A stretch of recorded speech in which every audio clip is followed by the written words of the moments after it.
must be one of the most amazing flying stories of all time. One that is still hard to believe.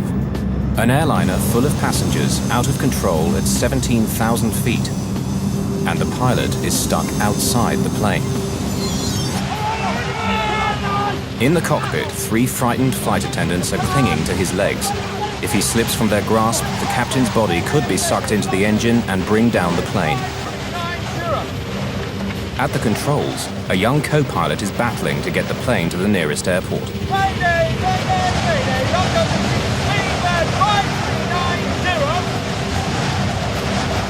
The lives of 87 passengers and crew hang by a thread. A lot of people go through life thinking it'll never happen to me. But you tend to go through life thinking it can. I said I thought I was going to die, Mother. I thought I was going to die. This bizarre accident tested the limits of human survival. And the investigation that followed not only exposed the mistakes behind it, but led to new ways of preventing them.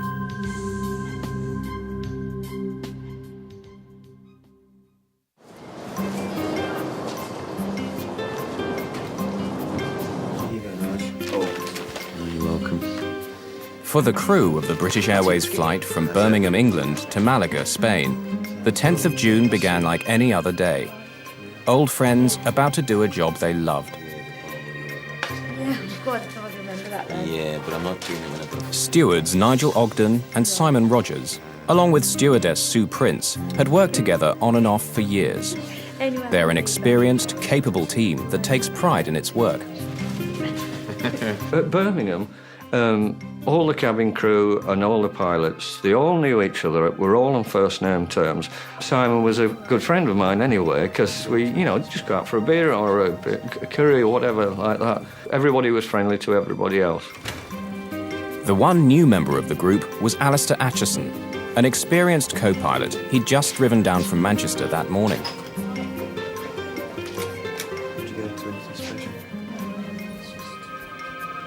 Morning, Alistair. Come on in. Tim Lancaster is captain. He's been a commercial pilot for 21 years.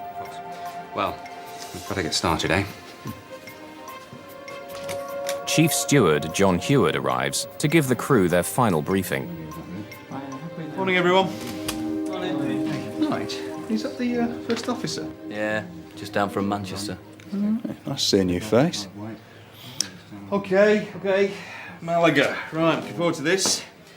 Right, Nige, you can sit up with me up front and talk rugby. Sue, where would you like?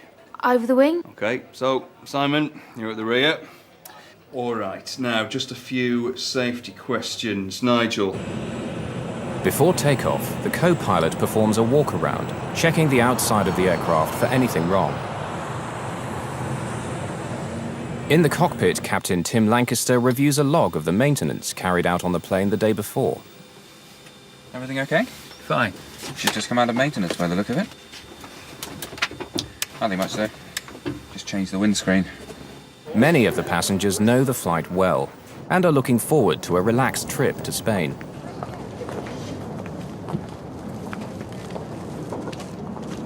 I was going to catch a plane from Birmingham to Malaga to meet my mum.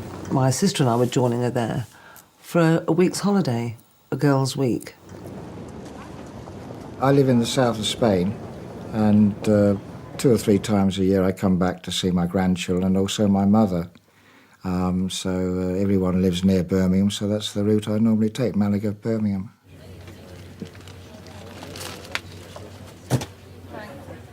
These unsuspecting passengers and crew were about to begin an adventure of a lifetime. Seem to have made yourself comfortable. Too right.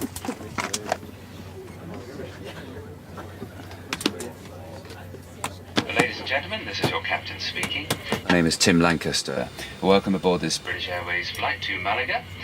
Unfortunately, He seemed laid back and quite jovial, really. Why, it's a lovely day in Malaga, blue skies, sunshine. Sit back and enjoy the flight. Sunny, and we still expect to get you there on time. Birmingham Tower, Speedbird 5390. We're ready to start and push. Speedbird 5390, clear to start and push. Ladies and gentlemen, we are now going to take you through our Safety procedures and equipment. As this information is For your benefit, we ask you to watch and listen carefully. Clear to start engines. Starting number 2. Emergency exits are on both sides. The of stewardess and it shows you the emergency exit and all the emergency gear. And of course, nobody's really watching. One chap was quite blasé, he was reading the Times, and people weren't really bothering because we've all been on flights and, you know, it's no big deal. The air can be topped up by using the mouthpiece, and there is a whistle for attracting attention.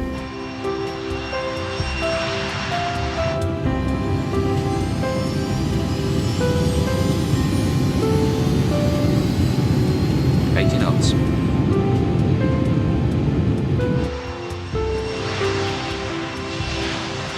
The BAC 111 was known as the Jeep of the skies, a workhorse that was easy to maintain and had a good safety record.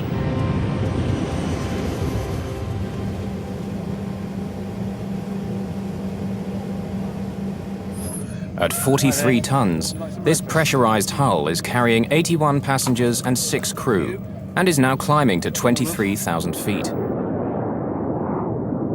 In just over 2 hours, they should be in Spain. Only a catastrophic accident could bring this plane out of the skies. Alistair? I can see my house from here. 2 minutes into the climb, the pilots switch on the autopilot. Tim Lancaster takes off his shoulder straps and relaxes into the flight. Now I went into the flight deck to ask Tim and Alistair what they would like to drink. You gentlemen like a tea? Please, the usual. Milk, 1 sugar, please. And I said, your breakfast's on. It'll only be a few minutes. Now, almost 13 minutes after takeoff, and at 17,300 feet, they're just 5,000 feet from their assigned altitude. But then, in a split second, everything changes.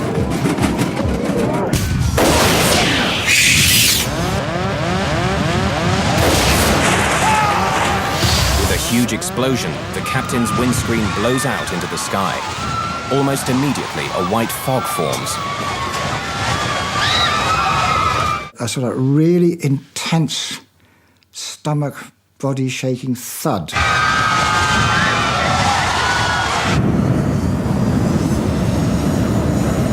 We were just diving, really. And then we started to judder like this. And I was a bit stunned. I thought, what? I thought, oh God, it's a bomb. Alistair, the co-pilot, is suddenly fighting for control in a 350-mile-an-hour wind. There's no time to think about the captain, who's been blasted out of the window by pressurized air escaping from the aircraft. The rushing wind pins Captain Lancaster to the roof of the cockpit.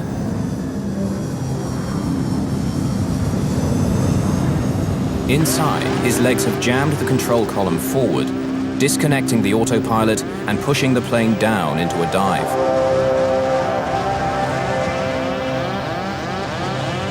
Alistair Acheson needs all his flying experience now.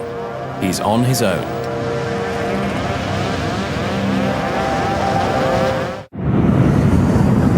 The captain's body is pinned to the outside of the jet as it hurtles down from 17,000 feet. The throttles are jammed forward, increasing the speed to nearly 400 miles an hour. Co-pilot Alistair Acheson has to take command. While he fights to bring the plane under control, steward Nigel Ogden can see his captain is being sucked out of the aircraft. And I looked in, the flight deck door was resting on the controls, and all I could see was Tim out the window. I jumped over, put one foot in the captain's footwell, and the other one was down the side of his seat. I just grabbed him before he went out completely. Nigel Ogden holds on to the captain for dear life. Outside, a 390-mile-an-hour blast of wind at minus 17 degrees centigrade smashes into Tim Lancaster's body. The tornado in the cockpit is giving Acheson major problems.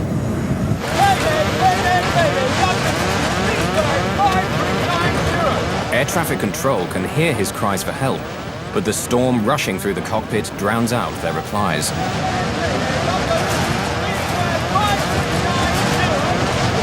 The captain's feet are still pushing against the control column, and Alistair is struggling to get full control of the plane. He's now diving through some of the busiest air lanes in the world, with the added danger of a mid-air collision.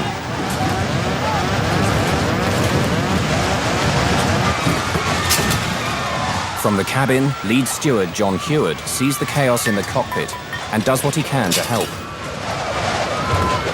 I looked up, and there was Nigel sort of hanging across the seat in the flight deck. In front of me, the flight deck door had fallen forwards and trapped itself between the actual door frame and the throttles of the aircraft.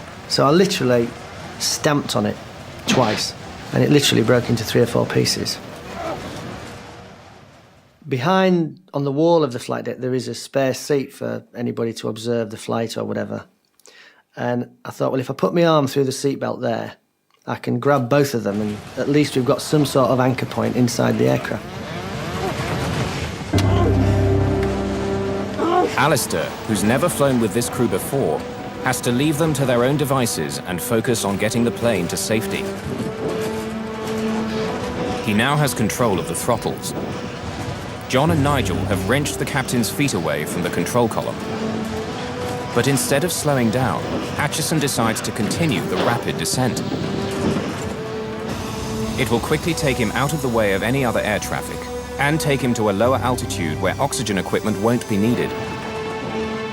Staying too long at a high altitude risks oxygen starvation, and this older aircraft is not fully equipped with oxygen for all the passengers on board. The airspeed indicator goes into the red.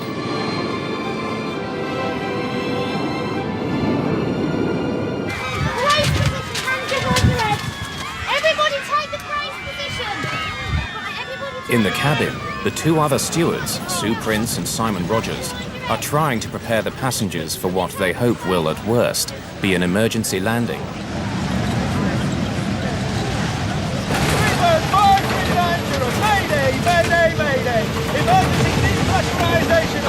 They've dived to 11,000 feet in just 2.5 minutes. But as they level out and slow down to 170 miles per hour, the captain's body is no longer pinned to the roof and slides round to the side of the plane.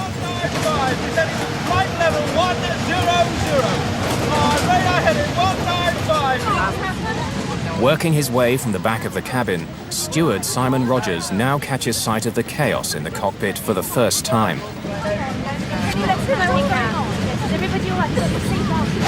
Now the aircraft had got to sort of flying fairly level, Simon came up from the back. Nigel was beginning to get really sort of achy now with his arms, and I knew he wasn't going to let go unless he was sure that Tim wouldn't fly out of the window. We all had fear in our eyes. We were all worried sick because we thought, you know, either Tim's going to die or we're going to die, you know. That was going through my mind. But it was up to Alistair then, and it was up to us 3, Simon and John and myself, to hold on to grim death. Mayday, mayday, mayday. All I remember is Tim's arms flailing out. His arms seemed about 6 foot long. And I'll never forget that. His eyes were wide open. I mean, his face was hitting the side of the side screen, but he didn't blink. And I thought to myself, and I said to John, I said, I think he's dead. I think he's dead. And I said, you and Sil have to hold on. I can't hold on anymore. I can't hold on anymore. I've lost the feeling in my arms.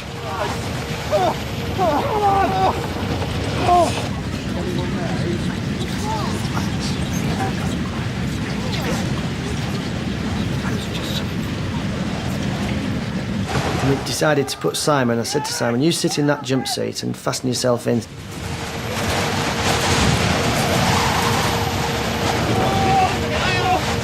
With Simon sitting in the seat, we'd freed Tim's legs from between the control column and the seat. So we hooked his feet over the back of the captain's seat, and then Simon literally put his hands on the top, just so he was holding his ankles down.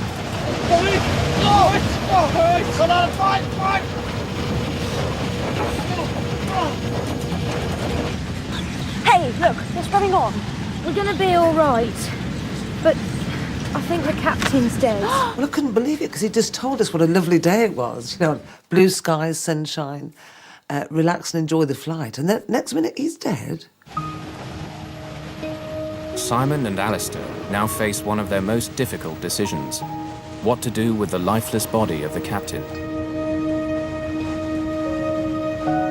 No words are said, but for a moment the thought passes between them that the best thing would simply be to let it go.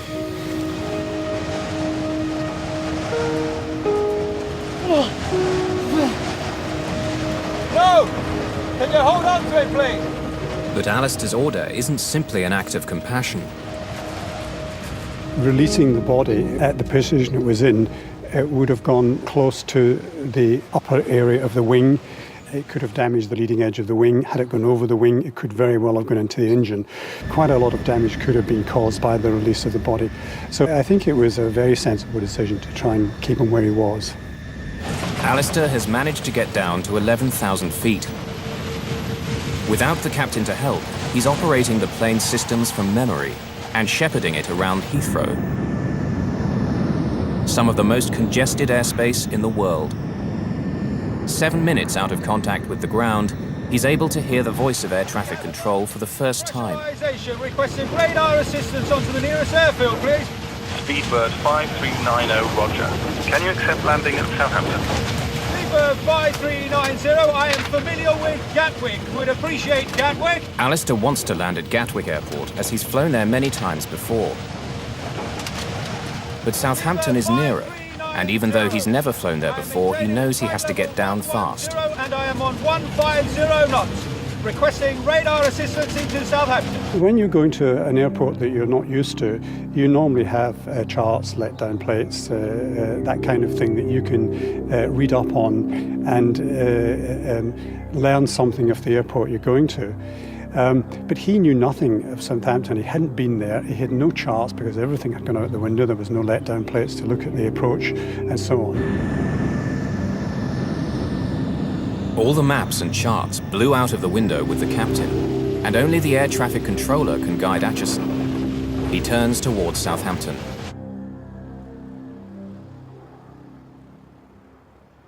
Southampton, this is Speedbird 5390. Do you read? Speedbird 5390. Good morning. Identified on handover from London radar 6 miles west of Southampton Airfield. What is your passing level? Roger, sir. I am not familiar with Southampton. Request you shepherd me onto the runway. When he spoke, he was obviously stressed. It sounded as if he was under a fair bit of pressure. What is your number of persons on board? We have 84 passengers on board, and I think that will be all until we are on the ground. Roger, that's copied. I've been advised it's pressurisation failure. Is that the only problem? Negative. The captain is half out of the aeroplane, I understand. I believe he's dead. Roger, that is copied. My feeling was, when he told me what was going on, it was one of disbelief, because it doesn't actually happen. You know, it's one of these things that you see in films, that happens in films, but it doesn't happen in real life. And it was sort of the hairs in the back of the neck go up, and there's this feeling down the spine, the tingle down the spine, and you think, no, it's not for real, but it's got to be. Flight attendant holding on to him, but request an emergency facility for the captain. I think he is dead. Affirm. What is your passing level? Leaving flight level 5,500 feet on 1019. Roger, that's copied. I'll give you a little bit more space, then I'll turn you on to a heading of 180. Yeah, it's a full emergency. It's a 111. Rundle contacts the emergency services at the first opportunity. I don't know how many people are on board, but I'll let you know.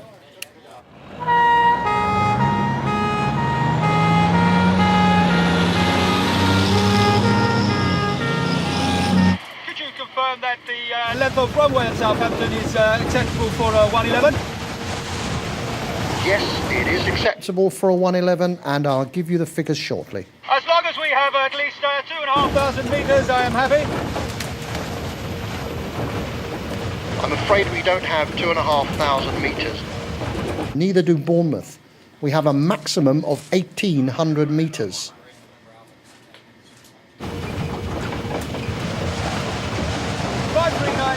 Atchison is concerned that the plane is above its maximum landing weight, being full of fuel for the journey to Malaga. And the BAC-111 can't dump fuel. If the runway isn't long enough, he faces more problems. Whether the aircraft could actually stop on the runway, or whether the tyres would burst, or whether he would go off the end of the runway. That's obviously what he was worried about when asking for 2,200 metres. 5390, thank you very much. We are 3 greens and flaps 45, so we are set for approach, but make it please very gentle. Yes, I will indeed. You are number 1 traffic. If you think about it, all the airline pilot training is done with 2 pilots, both compass mentors in the cockpit, one flying the aeroplane and the other one doing all the emergency drills. So what you actually had was the captain hanging out the window, at least one person hanging onto his legs, and Alistair flying the aeroplane with nobody else to talk to. Speedbird of 5390. It's 9 miles from touchdown, you're clear to land. Wind indicates 020 degrees at 14 knots. Descend to height to 1540 feet. QFE is 1017. Roger, sir, descending to 1,500 feet. Talk me down all the way. I need all the help I can get. Roger, you'll be able to stop the aircraft on the runway and evacuate the aircraft on the runway. He must have been about 6 or 7 miles from touchdown. And obviously at that point I kept talking until he was happy he could see the runway and was happy to continue looking out the window and land the aeroplane. At the point he said he was visual with the runway, I effectively stopped talking.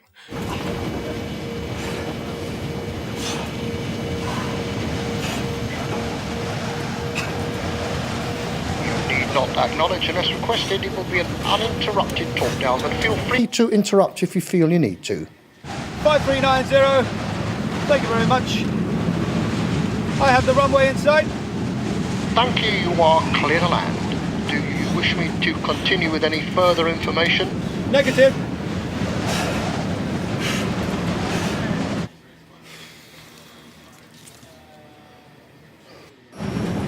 "32 minutes after takeoff, with 81 terrified passengers, a nearly full fuel tank, and the captain blasted out of the window, Alistair Acheson attempts the most difficult landing of his career.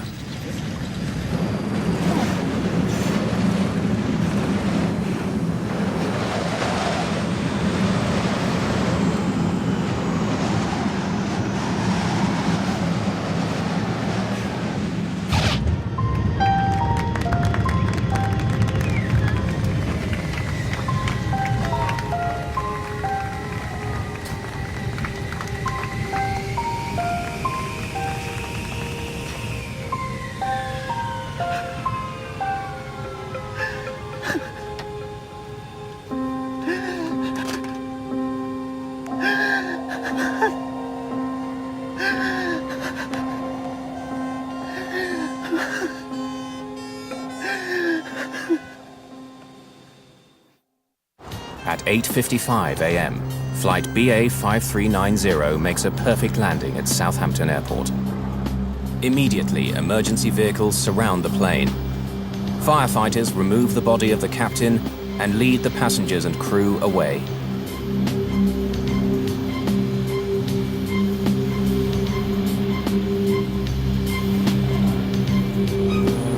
I remember seeing the co-pilot, the man who really, if it wasn't for him, we'd have been on the other side by now, and is walking down the runway very slowly, shaking his head, and he got an ambulanceman walking with him with his arm around the shoulders of the co-pilot.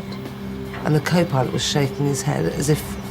I remember that distinctly. I don't know why, but I do.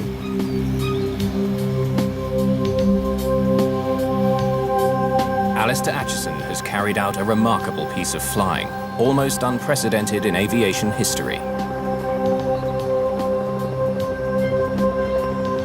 He has had to pilot his plane without his captain, who has undergone physical stresses that nobody could have been expected to survive.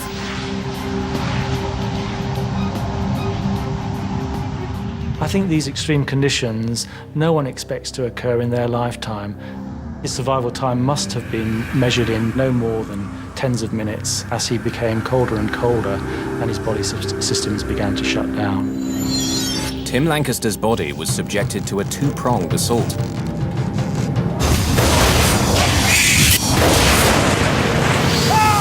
The physical violence that his body suffered being blown out of the plane, and the extreme cold and lack of oxygen at 17,000 feet.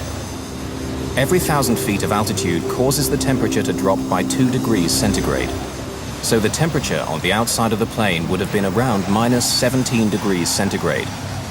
The extreme wind chill also meant his body was losing heat very rapidly.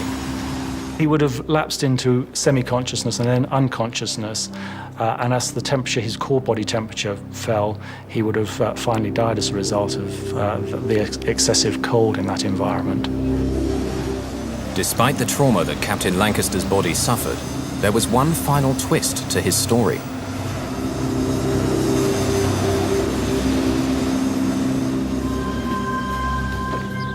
You know, it's only once I've ever been here, and that was 10 years ago, 15 years ago. In the Oxfordshire countryside, John Heward and Nigel Ogden are visiting one of their crew members who shared their horrific experiences. Here he is. Hi, guys. John, how are you? Nice to see you. Nice to see you, mate. Nige. Come in, come in. Hi. Like on SCP, when you go in, you've got to pretend... The captain of that fateful flight, Tim Lancaster, somehow survived his horrific ordeal. There were no fatalities on BA 5390. Yeah, that's it now. You can go on the 3-day cruise across there. As his frozen, lifeless body was removed from the plane, nobody thought that Tim could have survived such punishment. But remarkably, he was slowly beginning to emerge from his horrific adventure. Tim, can you hear me? I regained some consciousness on the ground at Southampton because I remember big red and white things, which were obviously fire engines and ambulances, not people and not conversation. And then my next clear, lucid thoughts are in hospital in Southampton.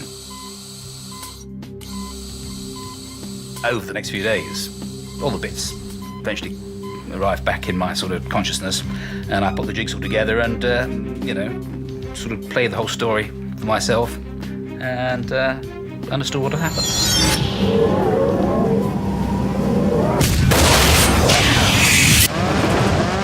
There was a big bang, a noise of all the air escaping, but I remember watching the windscreen move away from the aircraft, and then it had gone like a bullet. It disappeared into the distance.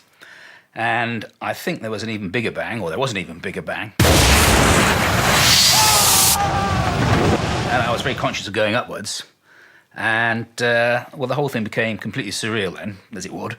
And I was aware of being outside of the airplane, but that really didn't bother me a great deal. What I remember most clearly is the fact I couldn't breathe because I was facing into the airflow.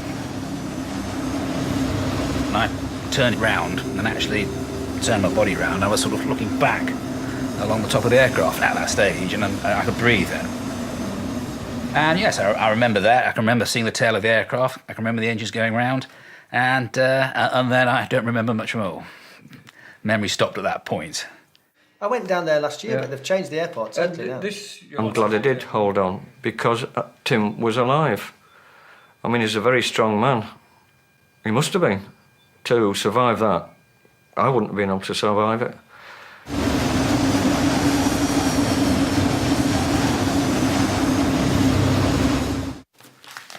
That's all very dramatic.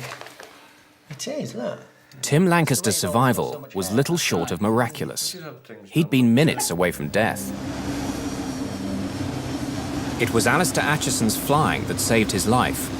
His quick thinking in getting the plane to the ground in only 22 minutes saved Lancaster from dying from the effects of exposure. And by pure chance, the physical trauma he suffered was limited. It included a bone fracture in his right arm and wrist, a broken left thumb, bruising, frostbite and shock. Remarkably, within 5 months, Tim Lancaster had made a full recovery and was flying again. Speedbird 539. Of course, the captain wasn't the only one to go through a horrific experience. Battling with the controls whilst a tornado raged through the cockpit was something no commercial pilot could be trained for.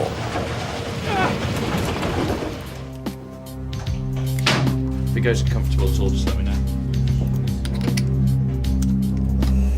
The few pilots who are able to understand the experience of Acheson and his crew include these young Royal Air Force trainees.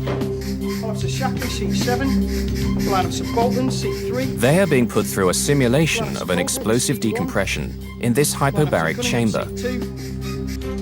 It duplicates the effects of a window blowing out at 25,000 feet. Individual intercoms. Checked and operated. All connections. Checked and firm. Console checks are complete. Clear to claim instruction of the medical officer. Climbing to 8,000 feet at 4,000 feet per minute. The atmospheric pressure is initially set to 8,000 feet. This is the pressure inside the sealed cabin of most commercial aircraft. Anyone can survive this for many hours with no ill effects. Any higher than that, and the experience is very different. Is enabled. Students, listen in. Will all students please indicate with a clear thumbs up that they are ready for rapid decompression? 8 thumbs, rest your thumbs. Students, stand by for rapid decompression. In 5, 4, 3, 2, 1, now. The mist in the hyperbaric chamber is identical to the fog formed when the window blew out on BA 5390. At the instant of rapid decompression, the air in the cabin can no longer hold onto its water vapor, which is then released into the atmosphere as fog.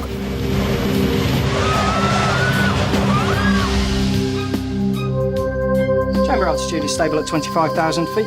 High hold is enabled. Cross vent is on and you're clear to commence hypoxia training. Good, well done.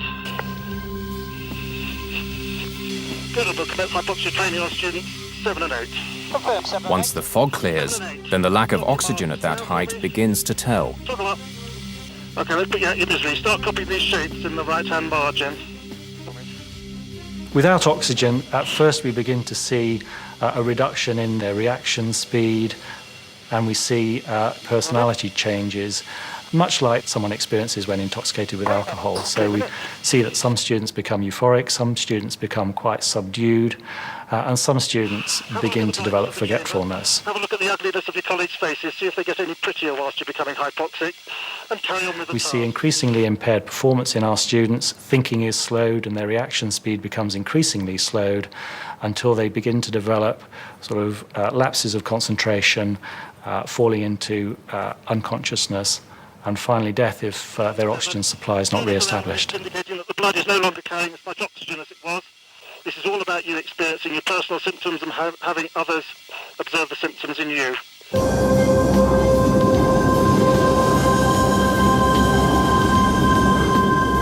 Flying alone, battling nearly 400-mile-an-hour winds, and defeating the possibility of oxygen deprivation, Alistair Acheson's achievement in saving Flight 5390 was outstanding.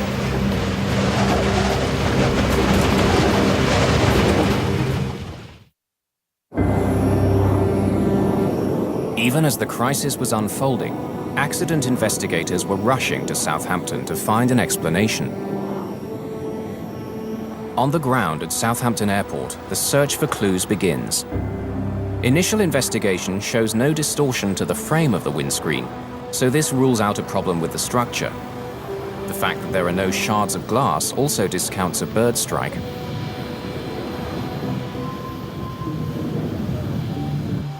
Stuart Culling, senior investigator with the Air Accident Investigation Branch, has little to go on. Windscreen was missing, there was a certain amount of blood around, there was some minor dents and scrapes on the fuselage, as you'd expect if the window had gone past, and really that was about it, apart from a lot of paper scattered around inside. One of his first clues comes from the log recovered from the plane. He knows the plane had been serviced just the day before, and that a windscreen had been replaced. He immediately pays a visit to the British Airways maintenance hangar at Birmingham. I wanted to find out exactly what had happened to the aircraft before it took off. and I'd arranged that I should talk to the shift maintenance manager who fitted the window. There was a slight problem there because he'd been on night duty, and consequently he had finished his shift at roughly the same time as the windscreen came out of the aircraft, and he wasn't in a fit state to be interviewed. He needed to get some sleep. Stuart Culling. Good morning. Nice to see you. I was expecting you. Yes, good. Thank you very much. Is this the hangar in question? This is the main hangar, yes. Yes. So in the meantime, I looked around the facility. I made sure that any paperwork and any records of the aircraft had been identified and taken away so they couldn't be accessed by anyone else, and waited until he came in.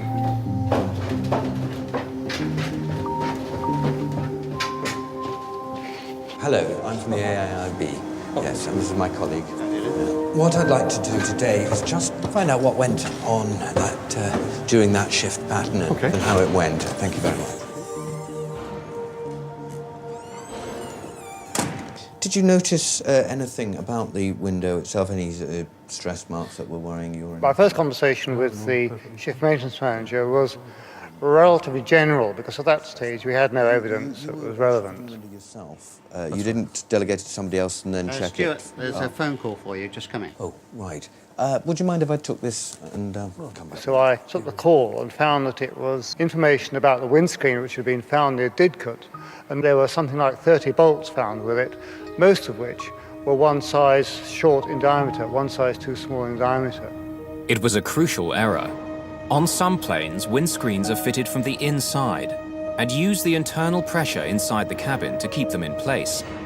But on the 111, the windscreen is bolted on from the outside. Any weakness in the bolts could mean that the pressure inside the plane would blow the windscreen out. It appears Culling has very quickly found the mistake and the guilty man. I've had some news which I think is very relevant. I've heard from my colleagues who are working on the bolts. They tell me they're the wrong bolts. They're the wrong diameter. No, that's not possible. They're exactly the same bolts that I took out of there. He's a professional man. He's very keen on doing things, to his mind, in the interest of the company. And he's suddenly told that he's put a windscreen in using bolts of the wrong size. And he's absolutely shocked. I can show you. I'll show you the bolts I got out of there. One thing that came out was that he said, oh, the old bolts went into a waste bin in the hangar where he did the job, and they may still be there. So we rushed across to the waste bin and found something like 80 discarded bolts. Here. They'll be in here. This is where I put them. These are the bolts. And these are the ones you checked against the new ones? That's right, yeah. I took from the carousel. It was really excellent evidence. Gold as far as I was concerned. Well, I'll take these away. Okay. By comparing the maintenance manual to what the engineer had told him, Culling is quickly able to identify the first part of the sequence, what went wrong the previous night when the window of the BAC 111 had been replaced. We went through the whole chain of events that had occurred, and we found that there were something like 13 different anomalies which led to the fitting of the bolts. And had any of these caused him to think, the sequence of events would not have continued and there wouldn't have been an accident.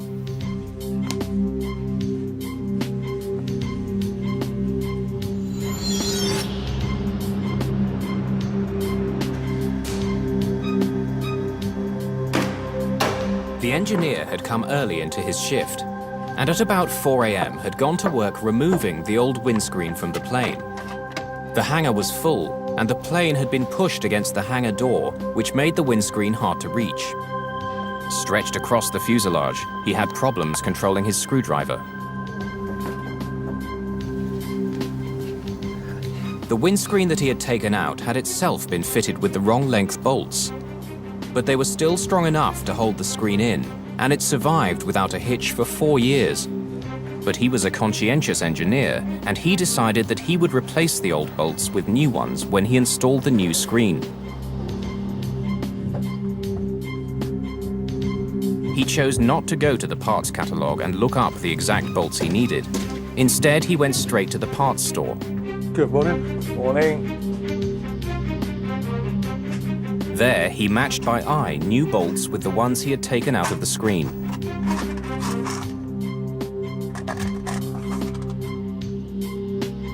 His eye match was good, and he found a few fresh bolts of exactly the same type in a drawer. What I'm after is I need 97 Ds. I'm just doing a windscreen on a 111 over there, and I need some new bolts. 8 Ds on a 111? Well, no, these are 7s. This is a 7. I've just taken it out. We haven't got any 7s anyway. OK. Right, The store manager knew which bolts the engineer should have been looking for, but the engineer chose to ignore his advice. Instead, he drove to the other side of the airport to find a match for his bolts. It was now about 5:15 a.m., and in a dark corner of the hangar, he continued to search for new bolts identical to the ones he'd taken out of the plane. But in the gloom, his luck finally ran out. He thought they matched, but they didn't. He picked bolts that were just over 0.02 of an inch too narrow for the job.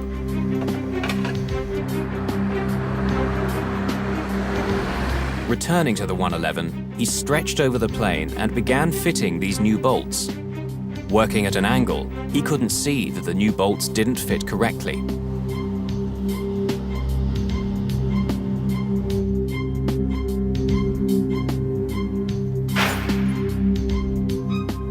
Signing off at 6 a.m., the engineer had managed to get his work done in time. The plane was now ready to be handed over to Captain Lancaster and his crew. In fact, it was a disaster waiting to happen. The morning of the next day, the 111 was at 17,300 feet. The difference in pressure between the sealed hull of the jet and the thin atmosphere was climbing quickly to the half-ton per square foot it would reach at 35,000 feet. This pressure was looking for a weakness, and it found it. For Culling, finding out what had happened that night is only the first step.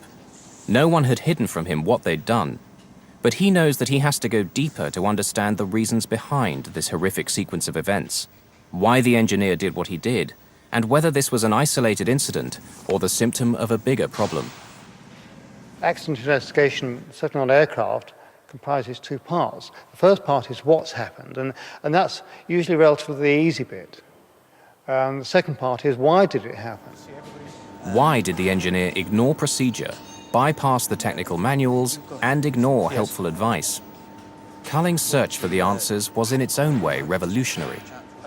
If we talk to people without giving them a warning, we felt we'd get more information because they'd be freer to discuss it.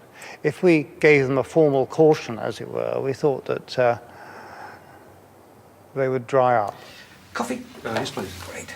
How was the journey in? Oh, well, usual stuff. They decide to talk to the engineer well away from the hangar in a cozy hotel room. Well, thanks for coming in. To gain insight into the methods of the maintenance engineers, Culling then does something no one had done before. He brings in a behavioral psychologist. Is the aircraft normally in the hangar when you're doing that? Psychologists had been used before to analyze why pilots make mistakes under pressure. It's a discipline called human factors.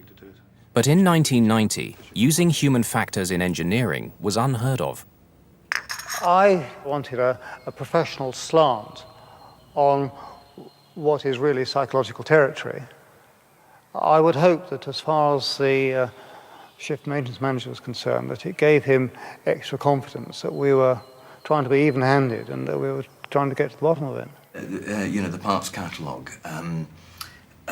When you're getting the bolts out, do you go straight to the parts catalogue, or do you just sort of... Not usually. Right. No, if I've got a set of screws and there's the same screws, I just go get them out of the carousels. Right. You find it's easier to do it visually? It was, in that case, easier to do it visually from the bolts you take now? Yeah, because they're the same bolts that come out, the same ones go back in, so same size bolts, there's no difference. And if it worked before, it must be the right bolts? Yeah, it's just replacing like with like, really. Yeah, because it had been flying.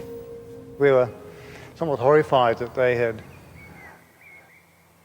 admitted those things to us, because after all, we were officially, in inverted commas, and they were quite proud of them. We would have thought that had they used such practices, they would have kept very quiet about it. If I'd had to go check with the computers what bolts I needed and what parts and how to fit the thing, then there was a good chance it wouldn't have been flying at the time it was meant to be.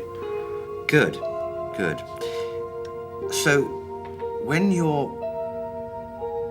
doing the job now, you're an experienced engineer, it might not be by the book all the time, like you would train somebody who was new.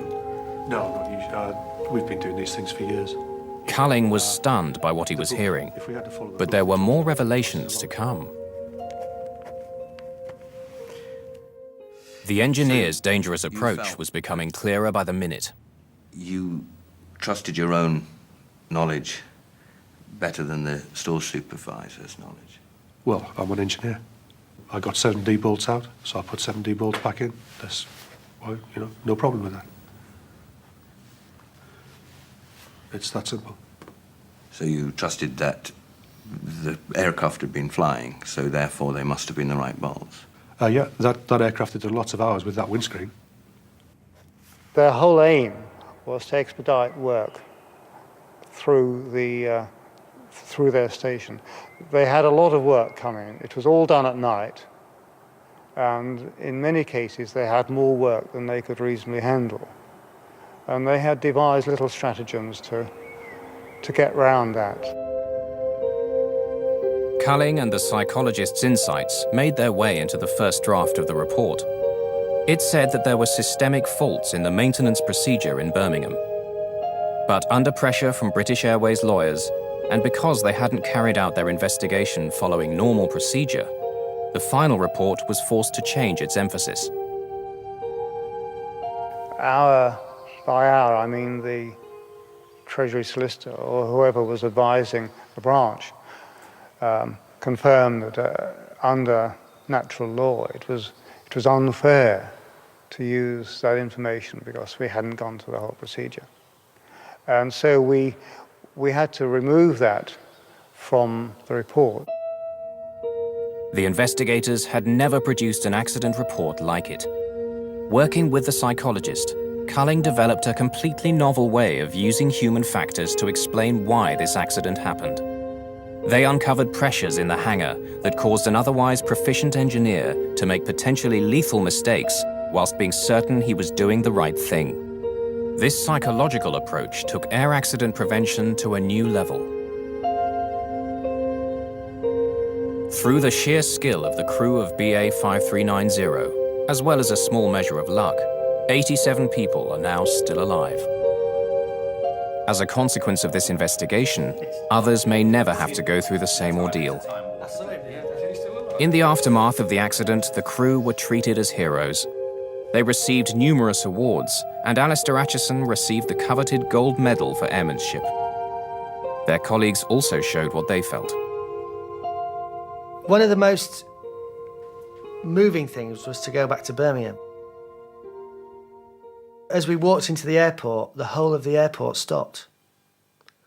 And all the ground staff and all the check-in girls and all that just stood and applauded as we walked through the building, and it was really quite, you know, moving at the time. You sort of wanted to get out of the way so that you could sort of, you know, I don't really want to do this. It's like walking up the red carpet sort of thing.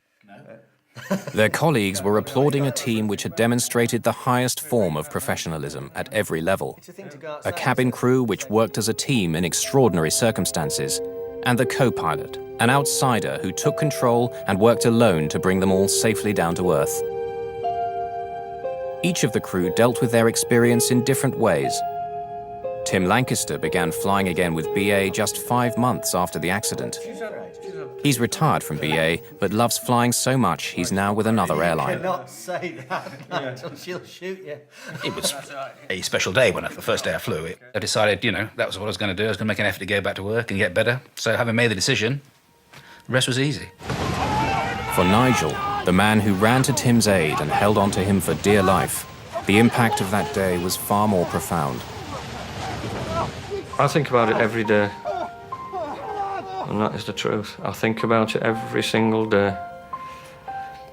In one form or another, yeah. Every single day. it'll affect me till the end of my days. Nigel, along with Simon and Sue, no longer fly. But John Heward is still with British Airways as a chief steward. But even he isn't free of the memories of that day. They were bringing in another British aerospace aeroplane to where I worked in Birmingham, and unfortunately that window was fitted from the outside, and the layout of the cabin was identical. And when I sat on it, it all came back to you. But for that reason, I've gone back to work at Heathrow and fly long-haul flights again, because those aeroplanes have got no resemblance to the 111 at all. Alistair Atchison, who is still flying for British Airways, chose not to take part in this film. For each of the crew, the experience will stay with them in different ways. But common to them all is that on that day, their numbers did not come up. Tim explained it very well, actually. And he said our names were on the page, but we weren't at the top. And I think that was, probably true.